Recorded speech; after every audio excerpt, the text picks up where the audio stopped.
വണക്കം നന്മകളെ, welcome back. രാവിലെ തന്നെ നമുക്ക് ഷൂട്ട് ഉണ്ടായിരുന്നു ഗൂസ്. അങ്ങനെ വണ്ടി എടുത്തുകൊണ്ട് നേരെ പിങ്ക് മേക്ക് ഓവർ സ്റ്റുഡിയോ കുമാരപുരത്തുള്ള ബ്യൂട്ടി സലൂണിൽ പോയി ഗൂസ്. അപ്പം ഇവിടെ കുറച്ച് ഷൂട്ടുണ്ട്. അവിടുത്തെ ഇൻറ്റീരിയറാണ് സുഹൃത്തുക്കളെ നിങ്ങൾ കാണുന്നത്. അങ്ങനെ നമ്മൾ ക്യാമറയും കിടുപടികളൊക്കെ സെറ്റാക്കി ഇത് എവിടെ മേക്കപ്പ് ചെയ്തുകൊണ്ടിരിക്കുകയാണ്. ഇതായിരുന്നു റിസൾട്ട് കേട്ടോ.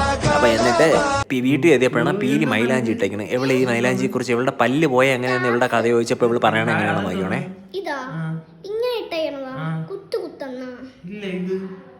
ഇങ്ങനെ വരച്ചേക്കണം. അത് സ്വസ്തികം.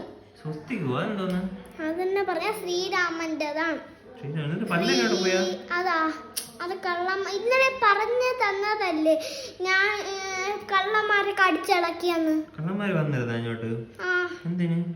ആരും കാണാതെ പതുക്കെ പതുക്കെ തമ്മി വന്ന് ടപ്പോന്ന് പല്ല് ഇടിച്ചു വന്ന് തമ്മി വന്ന് അങ്ങനെ എന്റെ പല്ലൊക്കെ